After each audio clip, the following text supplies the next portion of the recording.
Hey, welcome to another edition of Vegas Bad Boys of Podcasting. I'm DJ Impact. I got the Vegas Bad Boys here, Bat Michael, Sin City, Steve, Simon Street, and everyone. Welcome to our AEW All In. Big event took place on the 27th of August in London, England, Wembley Stadium. I mean, this was a huge event. Now, let me be honest with you, fellas. I watch one match and I watch the main event.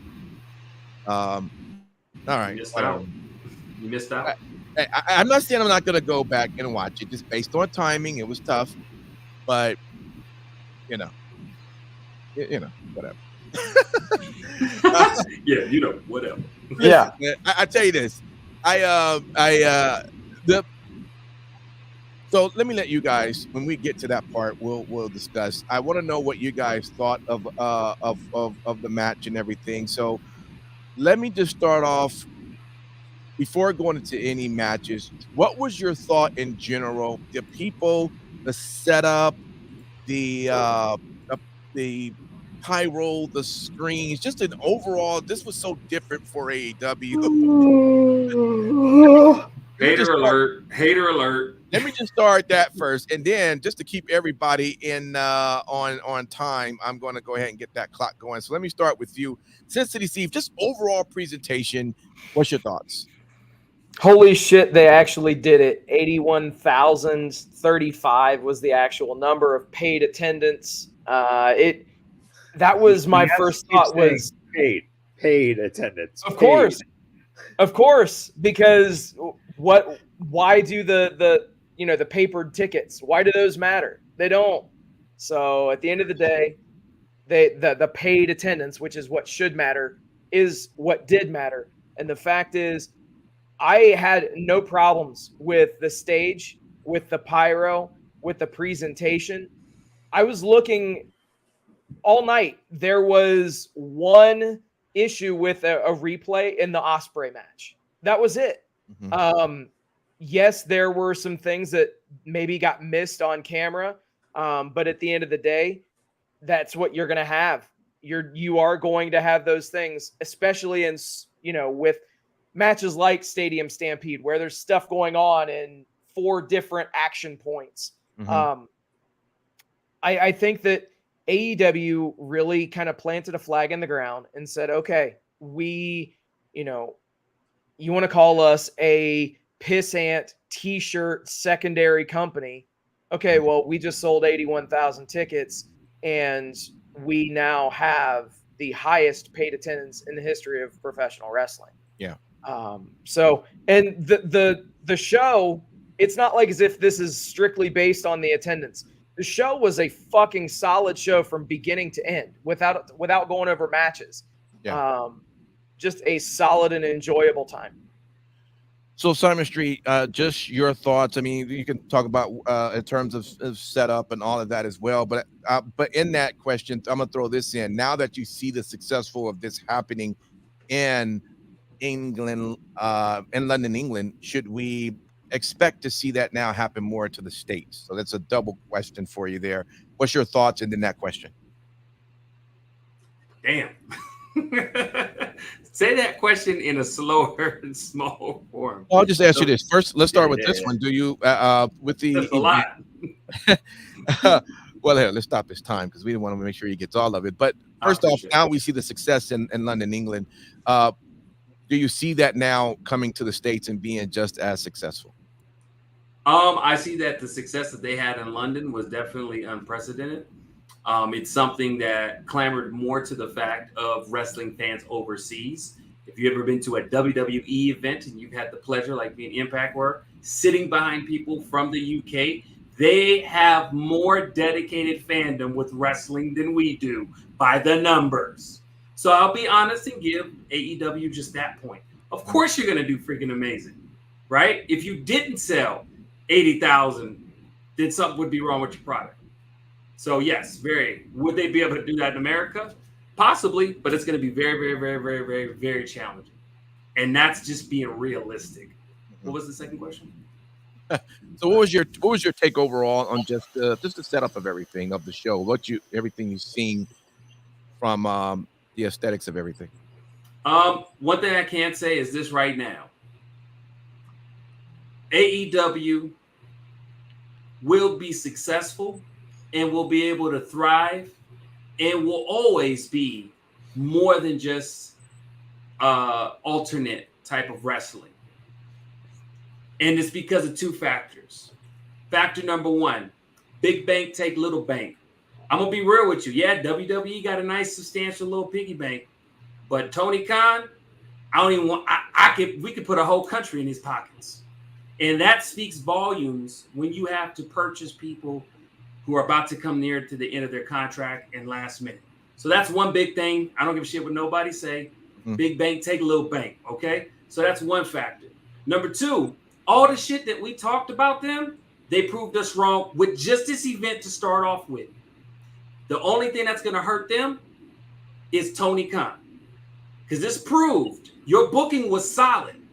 Your show was good. Matches that I was expecting to snooze on, i.e. Sting and Darby Allin, were good. Shit that in fact, they probably just listened to Matt Michaels go in magnesium about all the negative shit that they do with their booking and just played it back in a room for like 12 hours with mounds of coke until they came up with a positive booking solution. I ain't finished. Last but not least, the reason why I'm right, real quick, and I'll stop. It's like, for me, I know I'm right because when I'm wrong, I could be right. And I'm still right because I could have been wrong. But you know, I'm sorry because you're wrong, Michaels, and I'm right. All right. What the fuck did he just say? He thought your question was fucked up. So, Matt Michaels, bottom line is, and you could just tie all this in together. I mean, you know, first off, your just thoughts of just setup and everything. But let me ask you this.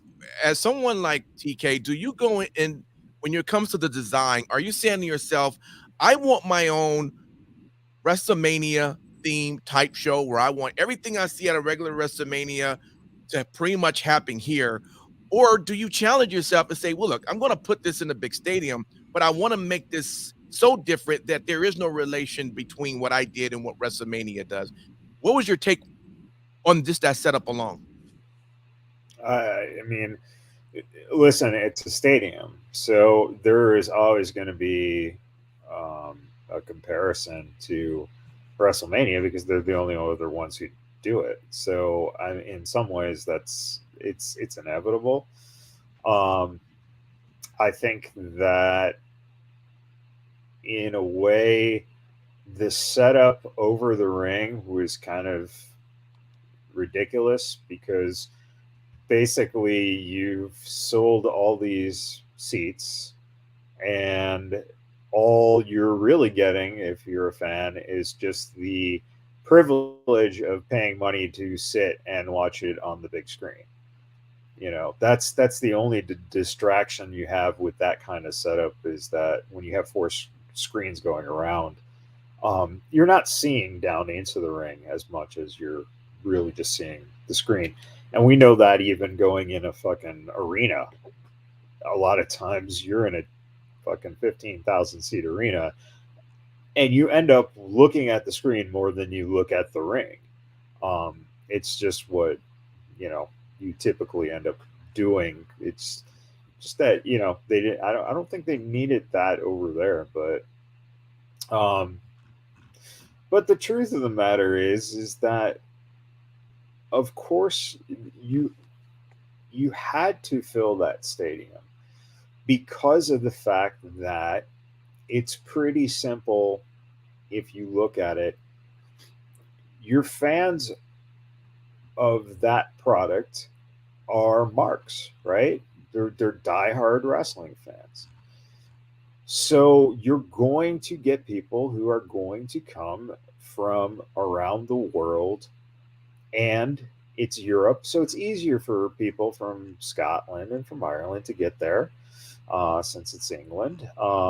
You know, people from Japan are going to get, you know, easily get over there, fly over there. So you're going to get that flavor. and like Simon said, the English crowd, right? You're going to get a lot of the English crowd, and the people who are going to go over from the States are the diehard AEW fans. You're not getting someone who just watches casually every week to go over there. So the the thing is, though, in the States, right, we can only look at our own numbers, all right, which is an average of somewhere in the 800,000 that Dynamite has been doing. Okay. So if you take that number, that's 10%. Wembley Stadium fit 10% of that audience, right? So therefore, if you think of it, take that number down, because like we said, most of the tickets are going to be from overseas. So how many Americans actually made the trek out there? I think that's an interesting question. I'd like to know that, because are the fans here dedicated enough to go over there to watch it? And number two, the fans here aren't dedicated enough to buy tickets when they're in their town. Right. That's what needs to change. Yay, you sold Wembley. Okay, great. Now, when Vince does it 2 years from now and puts in, on purpose, 90,000 tickets, that's the ridiculousness of comparing the whole idea of, oh, it's the most sold ever. Well, yeah, it's the most sold ever until they decide that they're going to do it, That's until they do it, then AEW's done it though. That doesn't change it. So that's how it is. That's cool. That's great. That's great. And until they start drawing 1 million people every fucking week for a consistent basis and grow their goddamn audience, then that's wonderful. Have one fucking little record for a while. I mean, it's not the idea of competing against the WWE. And I've said this for fucking years. Grow the fucking company. Continue to make it bigger. But do not hang your hat on the fact that you're hitting these fucking big marks. And I know, all mad, Steve. All right. Just wait. Mad is poppycock and flabbergast. That's what it is. All right. Let me just quickly, because this might go over an hour and a half and we haven't talked about anything yet. Let me start here. 0 Hour, Hook versus Jack Perry. I'm 1 minute each. Just tell me, what was your thought on that match? Sin City Steve, let's go. I kind of talked about it in our wrestling talk, but Hook and Jack Perry's match was actually overshadowed by Jack Perry's comments calling out CM Punk, where there was a backstage altercation following this match. It was what it should have been. Hook won back the FTW title, and it was a feel-good moment. Now you can get Jack Perry away from Hook and do something else with him. Right. Please put him in the Don Callis family. I'll say it on every single show that I possibly can until they fucking do it. But please, that would be the best for everyone involved. Get Jack Perry in the Don Callis family. Simon Street, Hook, Jack Perry. What's your thoughts? Pretty much almost identical to Sin City Steve. I mean, it just shows more of where we're going to see Jack Perry go. And I'm glad he's added more depth to it, because one of his strong suits wasn't always talking on the mic. Yeah, he can, but it's nothing that, gets me excited. So that's basically the thing. As far as the match itself, it wasn't bad. And I know it was 0 Hour, and I only caught the last little bit of it because I was coming in from doing things, but it wasn't bad. All right. Well, Matt Michaels, the FTW, we always say it makes no sense, and apparently putting it on 0 Hour, I guess they figure it makes no sense, but they still went ahead and put it on. What was your take for the Hook and Jack Perry match? that is funny. That you said that. I never really thought about how they actually put a main story plot on the pre-show. That's a great call. Yeah, I am not a fan of Hook. I don't see much in him because there's not much there yet. And Jack Perry is proving to really kind of show that he has a little bit of an ego issue. So we'll see where that goes. Yeah. I would snog Trish. I would marry Stacy, and I would avoid Tori Wilson. Oh boy. All right.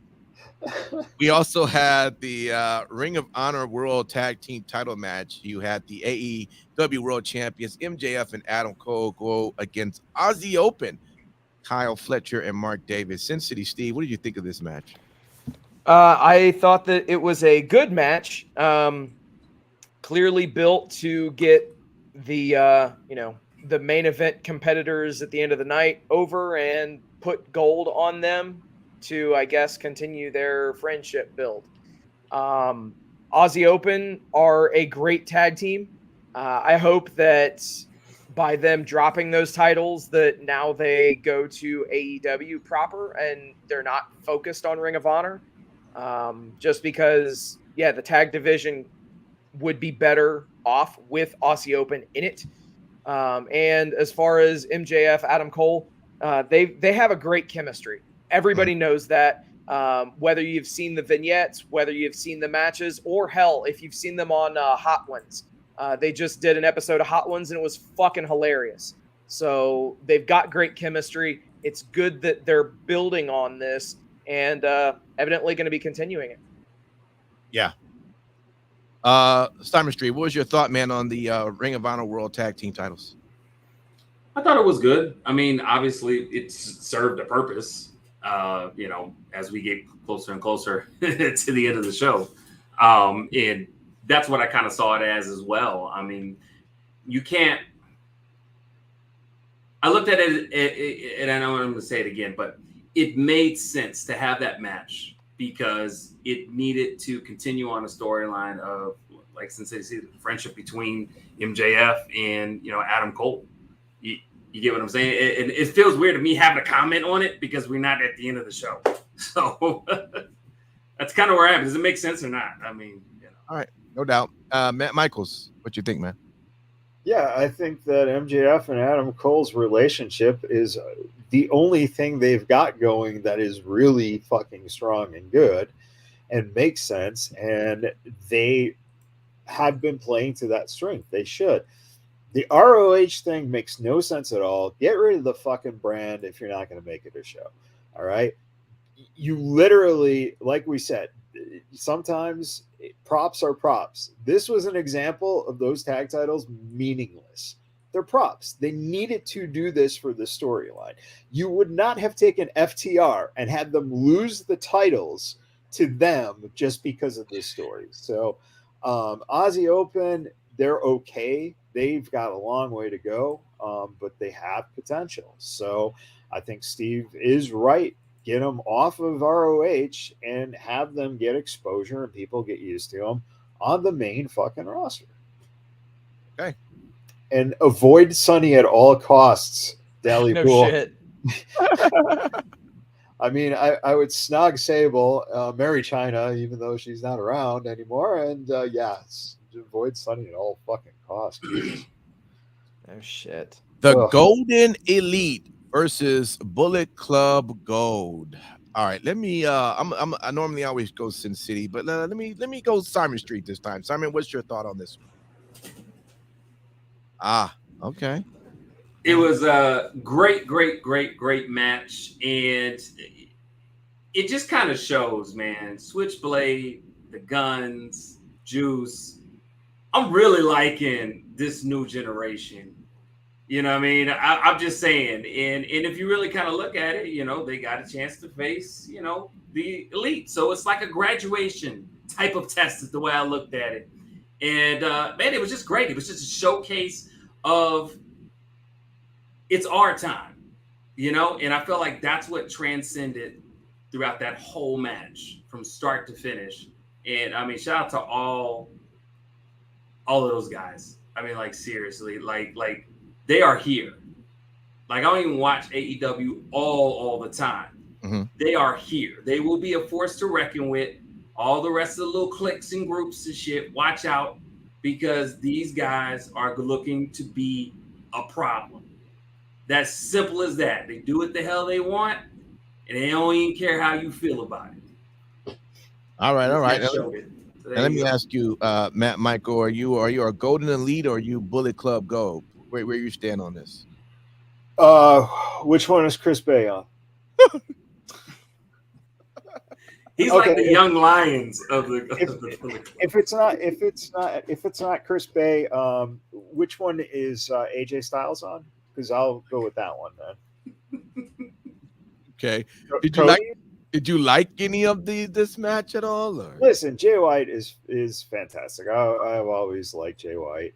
I think Juice is one of those guys, take him or leave him, and the young fucking whatever those gun things are, get the fucking rid of them. Oh my god! But the truth of the matter is Jay White doesn't come in. What do those three guys mean in that company? Nothing. Jay White is the fucking key here, and you have to build those guys. So it made sense. No doubt. Sin City Steve, what's your thoughts? So I thought that this was a pretty solid match. One thing that really stood out was a lot of people chose to talk some shit about Kota Ibushi and his look when he debuted at Blood and Guts, and he evidently took that to heart. So there was definitely a noticeable shift into more of the appearance that people are used to seeing from Kota Ibushi. As far as Jay White, those comments that you made, Matt Michaels, I agree wholeheartedly. I think that Jay White can go to the moon. I think that you could put the AEW World Championship on him within the next 2 years very easily. And I genuinely think that if they play their cards right, they've got a superstar on their hands in Jay White. Juice Robinson is amazing as character actor, and people say that he's annoying. No shit. That's what he's supposed to be. Mm-hmm. So just keep doing what you're doing with Bullet Club Gold. I'd say really quick, I would say I would marry DJ. I would definitely kiss Steve, and I would avoid Simon at all costs. That's right, because you're going to receive messing with me. And guys, just in case you're just confused, there's comments that are going on. We're not really displaying it. We can read it. So Matt Michaels is entertaining those all of those comments and things. So that's what you're hearing and everything. Nevertheless, let me jump over to you, Matt Michaels. I need to keep you occupied here. IWGP United States Heavyweight Champion Will Ospreay versus Chris Jericho. What was your thoughts? It was. Here's the thing: these guys have wrestled each other. They put on decent matches. I think that my only problem with it is that if you weren't familiar with that aspect, then this came really quick. I think you could have been building this up a little bit more over the time. Get me familiar with who Will Ospreay is. Now, obviously, Wembley Stadium, you don't have to do it because most of that crowd is going to know who he is because he's from over there. But as, again, an ignorant American viewer, Ospreay's come a long way. Don't get me wrong. But he still hasn't broken that American barrier yet. He eventually will. It just depends, where he goes in terms of, does he get more time here? And Oh my God, I would totally. I would have. I would snog. I would snog Bischoff. I think I would marry Russo and avoid Cornette. I don't All know. right. I think Russo would be a good wife. Sin City Steve, IWGP United States Heavyweight Champion. What was your take on that match? So yeah, that was a fucking good match. I genuinely, as I mentioned in our wrestling talk, I was pretty disappointed, to be honest, when I heard that Ospreay and Jericho were paired off with each other, and they proved me wrong. This match definitely exceeded my expectations, and yeah, Ospreay and Jericho both put forth an amazing effort. Ospreay looked like a star. I mentioned that to people that I was texting while I was watching the show. Mhm. They really made him look like a fucking star. Yeah. From his the way that they presented his entrance to the pyro to obviously him picking up the huge win over Jericho in this match. And actually, Matt Michaels, this was their first meeting, so this is something that was pretty important to Ospreay. All right. See, I thought they'd had already met in Japan. No, they were supposed to wrestle in 2021 at the Tokyo Dome, but the pandemic fucked that over. So, Okay. yeah. Simon Street, Will Ospreay, Chris Jericho, thoughts? I thought it was good. To me, looking at it, in my opinion, I think it was telltale. AEW got big plans for Ospreay. Because why would you pair him with Jericho if you weren't going to do that? Who better to really make you shine like a star than Chris Jericho? You know what I mean? And they pulled it off. They really, really did. I mean, and it did help a little bit with adding some of the extra theatrics as far as what happened prior with the Jericho Society and everybody turned his back, and then you obviously only have still in his corner. And then, at the end of that match, I mean, that also, too, was a good opportunity to continue that storyline. Jericho kind of like, hey, get away from me. The one guy that stood in your back, you going to tell him to get away from me? I mean, so it was solid. Really good. Simon, I think you mentioned this earlier in one of the other shows. I'm going to let you jump in this. Tag team coffin match. Sting, Darby Allin, Swerve, Christian Cage. Tell me, man, what you thought of that? Simon Street. My bad. It was actually, I was shocked because they were very, what's the word I want to use? It was interesting how they utilized the match toward the end. They put the coffin in the middle of the ring, and the end finished with Swerve putting his hands out there and, closing. They were being smart with it, right? I mean, Sting did it earlier with putting the bat out. It was a different way that I've ever seen of a coffin match, because you know how the saying goes, once you see one coffin match, you see them all. Good props to them for really putting on a very outside of the box, per se, because it's a coffin type of match. And it was really, really good. And again, it wasn't too much over the top. We got a little bit of Sting, but enough to where I wasn't annoyed. We got some craziness from Darby, but not enough to where I was cringing. Swerve is AEW's version of Show Enough from The Last Dragon, as far as I'm concerned. He can do no wrong in my eyes. Keep shining, brother. Matt Michaels, you've seen lots of coffin matches in your lifetime. What's your take on this one? Well, when you got Sting wrestling at 80, there's a lot of coffin going on. One step closer to the grave, eh? I mean, yeah. I mean, if Sting ended up in the coffin, it might not have. It might have been the third of the trio for the death pool. So, listen, I just Darby Allin to me is the shits. I just can't get behind him. I think he's fucking awful. That's my personal opinion. That has no reflection on anyone's other opinion on him. I just can't buy him. And I do have a problem with Sting, obviously, wrestling at 62, like he was 25. Swerve is a fucking star, period. And Christian Cage, well, he's the brother of Edge, so fuck Christian Cage. Oh my lord! Does he, All right. does he look like a very irate like librarian or like school counselor? The way he just is in general. I can see it. I can see it. Oh, sure. Sin City Steve, did they do the coffin match right? So I enjoyed this match. I came into it not necessarily knowing what to think. As Simon Street mentioned, once you've seen one casket match or a coffin match, you've kind of seen them all. I did like the fact that they used certain angles of the casket. They actually, or the coffin, they had it standing on its side and had different interactions that way.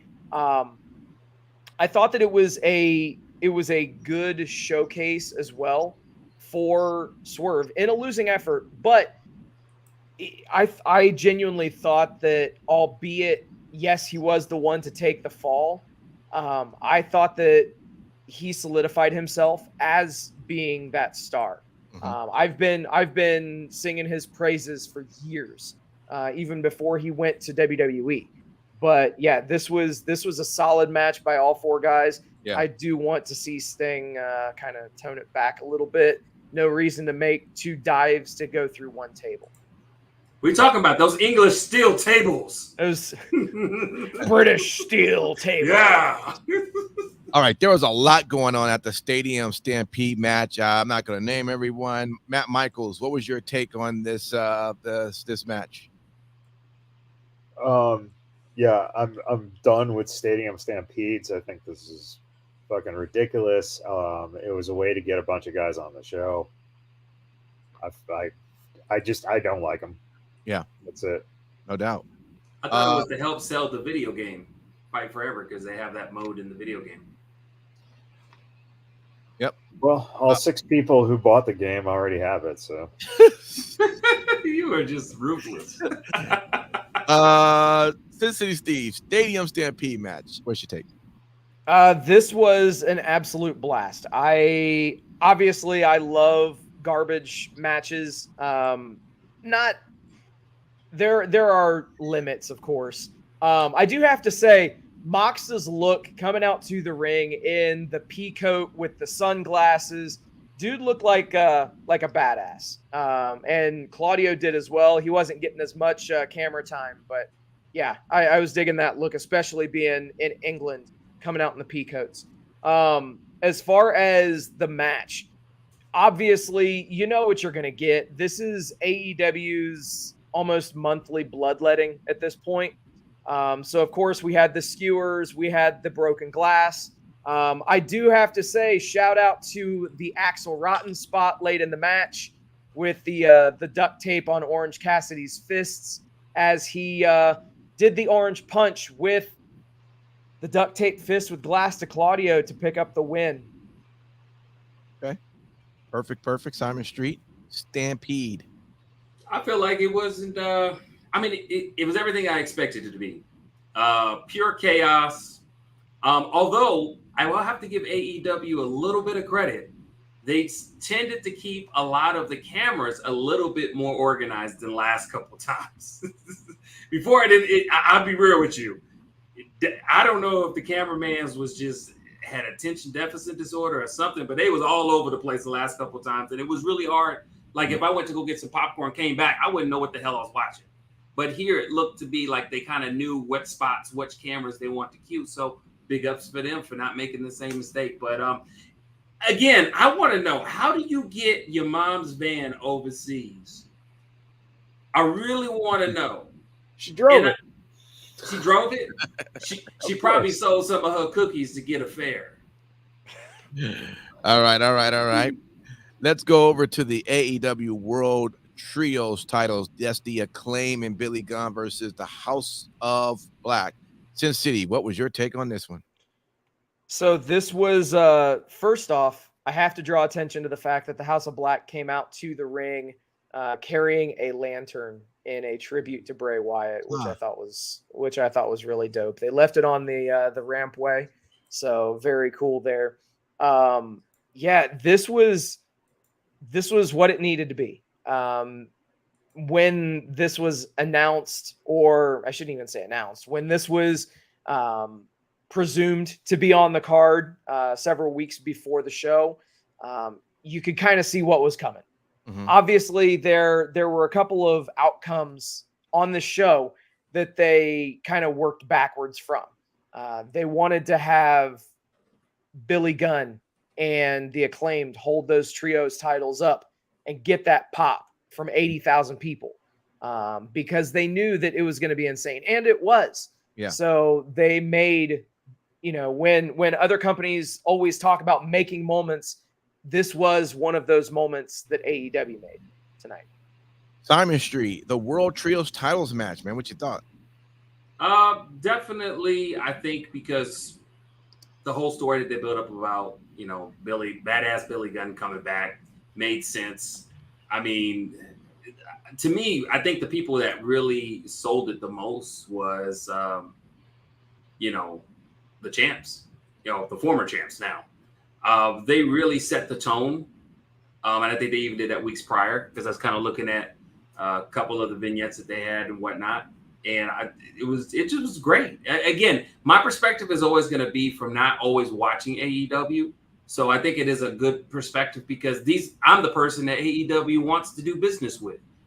And I think that with this showing, I care about the people because of what they showed prior to the match and throughout the week if I wanted to go see what was happening before I watched this. All right, no doubt. Matt Michaels, the World Trios titles match. What's your take? Yeah, so my problem with, in general, first off, House of Black is obviously a influenced group of people who liked what they saw from Bray and were respectful and everything like that. So I think that's great. I think that they try. I think that it needs a little more direction, but that's the people who should have the trios title. They're a legitimate fucking trio. Billy Gunn needs to go into the pasture. I'm not going to say shoot him, but I'm going to say maybe tranquilize him. But the Acclaimed, why the fuck are they just not a tag team and get the fuck rid of Billy fucking Gunn? Again, coattail riding, Christian, Billy Gunn. Good guys to ride coattails. They know how to do it. Yeah, but Billy Scissors. All right. AEW World Tag Team Titles match. The Young Bucks versus FTR. All right, Simon Street, go. Amazing fucking match. Start to fucking finish. I don't know what it is about the goddamn Young Bucks. These motherfuckers could have like a torn ankle, torn ligaments the week prior, but these little motherfuckers, and they're little, I met them in person. No disrespect. They show up. They show up and show out. And shout out to FTR. I'll be real with you. Are the best tag team right now. They are. WWE fans get pissy all they want. I don't give two shits. Simon Street said it, so it's proof. FTR, and they proved it in this match. You keep lining them up, and they keep knocking them down. And yes, they got their hand on the trigger, and they ain't afraid to shoot. Or at least one of them. Well, speaking of that, Matt Michaels, I guess Cash Wheeler showed up. What was your take on this match? That was good. Listen. Here's the thing: FTR, phenomenal tag team. Young Bucks.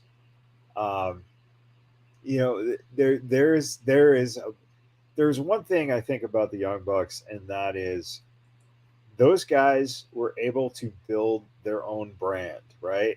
They were able to sell their shirts. They were able to get on a Hot Topic. They were able to get attention on themselves.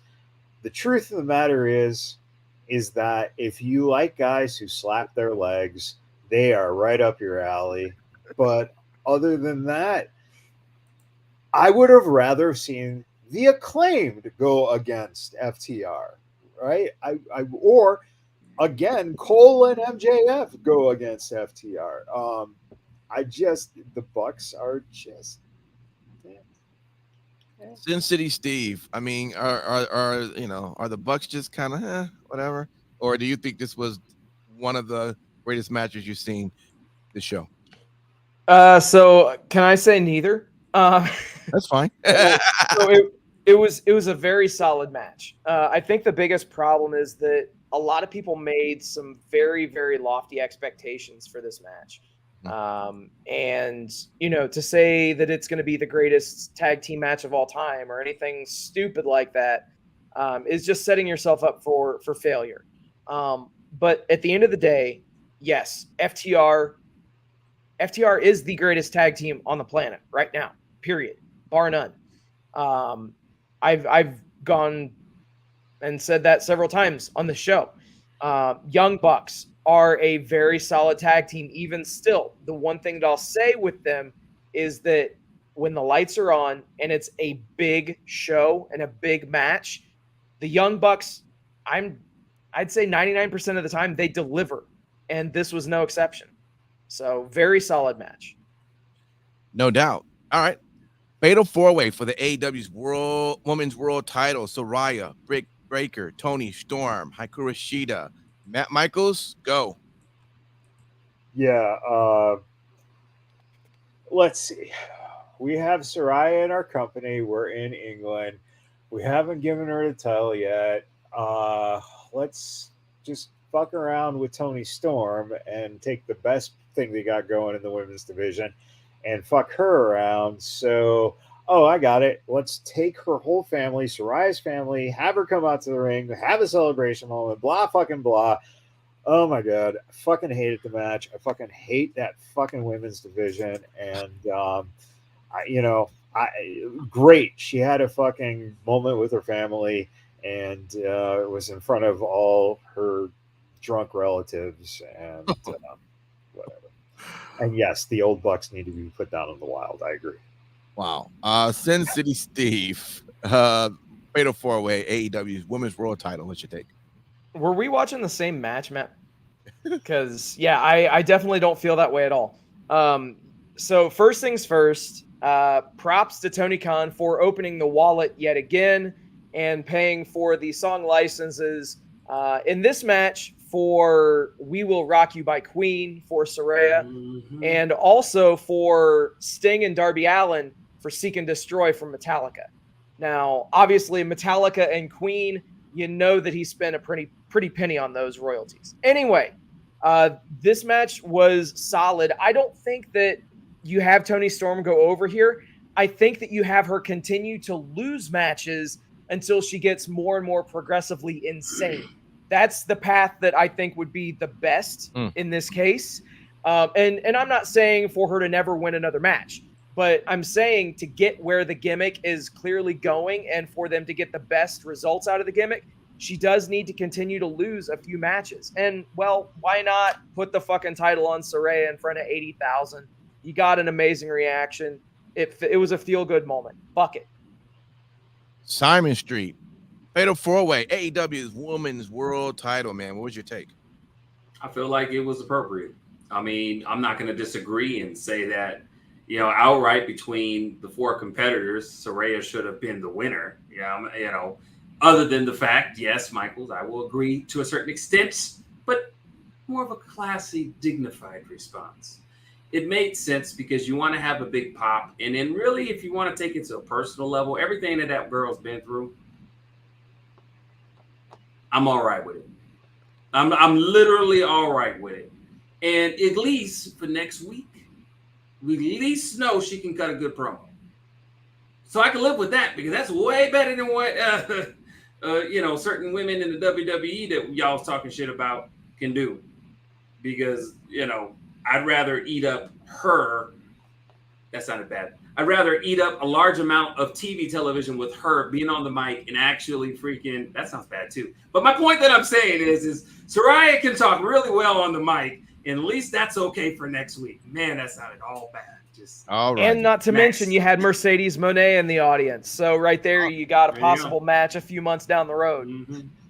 There you go. AEW Real World Title Match.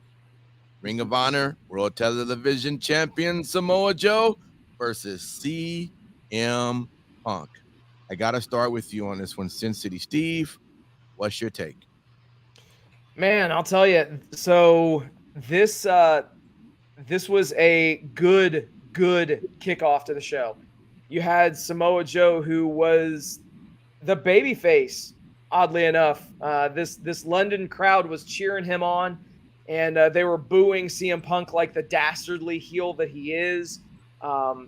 Early on, we saw why CM Punk was wearing all white as he got the bit of the crimson mask going, got some blood shed as is to be the case. I did love the fact that there was the spinning toe hold reference to Terry Funk that CM Punk did. We also got the blue thunder bomb, the almost a 5-knuckle shuffle, and instead switched it up for a cup to the ear and a leg drop. So yeah, they were definitely milking the crowd for any reaction that they could. So good on them. Good stuff. Let's go with you, Simon Street. Felt like the match was actually really good, and this was actually one of the matches I mentioned earlier that I wasn't expecting a lot of. I never expected it to suck, but I never expected it to be as entertaining as what I got. Both guys show that they're good at what they do, and even at their capacity of where they are and how long they've been in the game. I'm not saying that both of those guys are at the end of their career, but both of them have been plagued with tons of injuries. And so still put on a good show. I don't know. It just to me showed me when you're a veteran, you know how to be a pro at the game and know these ropes. Okay. Yeah, no doubt. Matt Michaels, Samoa Joe, CM Punk. Let's go. Yeah, well, I'll always love Joe since he trained me, and I'll always hate Punk since he's an ass. So, I mean, of course, then I get pissed that Punk goes over in this match but then again, why were they wrestling for that belt and not the Ring of Honor? Right? He's still television champion, right? Yep. So I don't know. It don't make sense. I don't know. Match is all right. Yeah. All right. So last year's the AEW World Title match. So listen, I'll jump in here because that's the only match that I saw. I'll be honest, I don't follow the product that much, but I wanted to see at least how this was presented. I could tell that this was a fun match for AEW fans, but it was quite a confusing match for me. And part of the reason why is because all I was looking at was spots happening. The ref being knocked down twice. Should I hit him with the ring? Should I not? Should I hit him with the belt? Should I not? Hey, be my friend. Hey, hit him. No, you go back to the back. I don't want you out here. No, did he go through the table? Well, why didn't the table break? Well, it's because it was just, there was really no wrestling. And it's what's interesting, Sin City, as a person that I know loves to see some really good, like just bangers, there wasn't really a lot that was happening in the ring. I mean, there was little stuff here and there, but it was just spot after spot. And now for that, it didn't seem like it was really telling the story I was really hoping to see. At the very end, I guess everyone got their wish because they all hugged and whatever, but it was just whatever for me. And that's, as a casual watcher, that's probably a fair assessment. Let me jump over to you, though, Simon Street. This is the AEW World Title match. This is the main event. What's your take?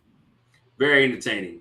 Very entertaining, and kudos to AEW for taking something that I had doubts on in the beginning, and I even was very vocal on the show. And really, I saw educated storytelling. And maybe that's just my direct opinion, but I would assume that people, both constant watchers and Mayfair watchers, I said it right, guys. You didn't even notice. But anyways, actually could understand that much, especially toward the end, especially when you got Lil Roderick Strong, who's gonna have that neck brace on for fucking 4 more damn weeks because you can't keep your motherfucking ass still. But outside of that, you saw, even if you didn't know, I'm your best friend, do it. No, you could tell the conflict of him having to choose. And it was awesome at the cost of what you wanted the most. Friendship, bromance. I love it. All right. Because I want Sin City to get the last word on it. Matt Michaels, what was your take on the world title match? Yeah, Diamond Mine is much better now that Roderick Strong is gone. I'm just saying.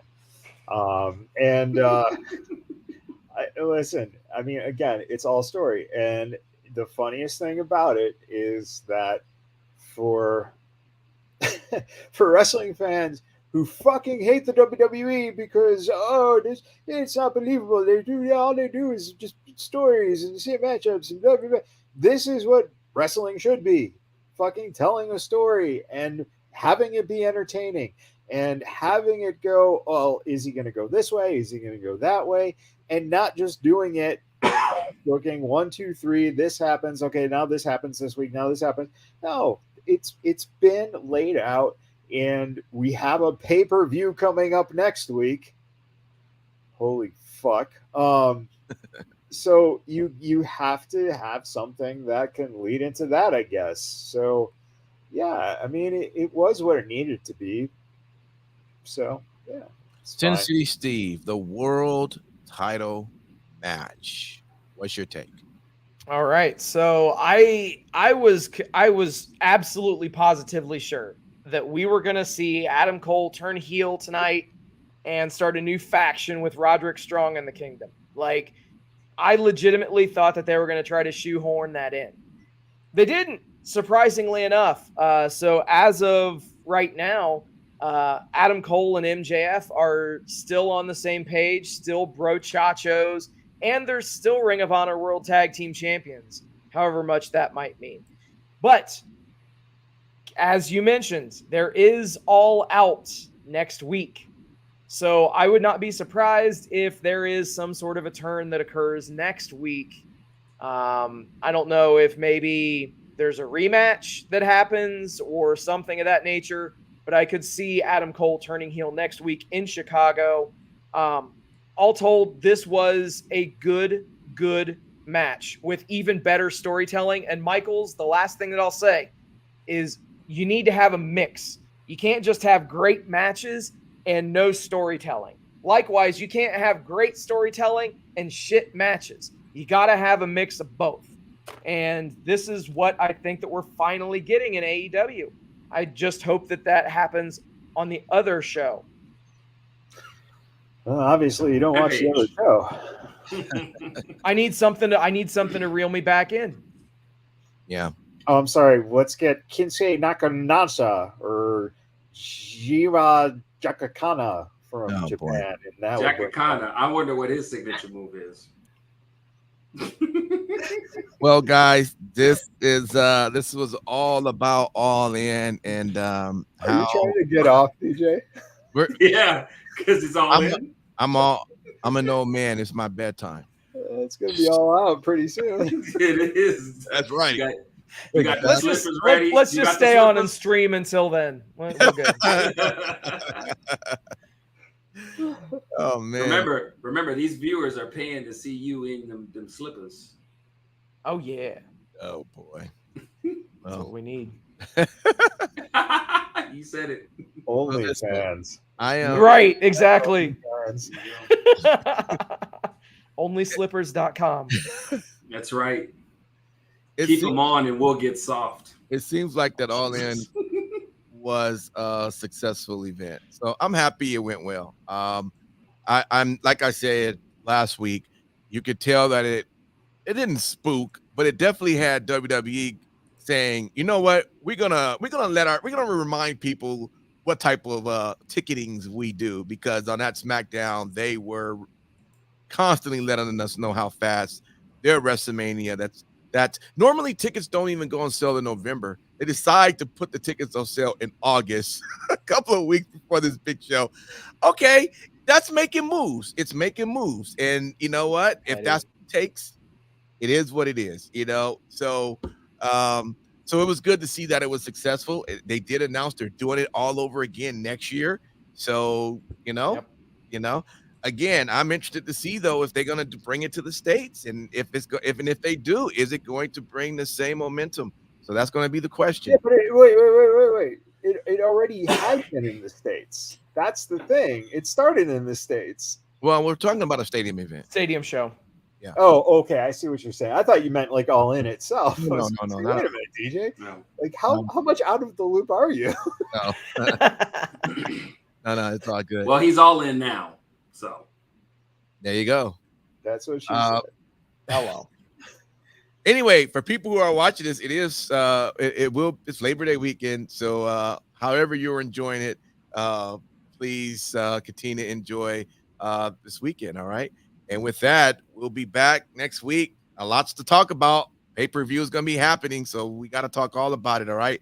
Until then, if you're watching us live, thanks for hanging out with us. We'll see you next time. Take care. Happy wrestling to you all.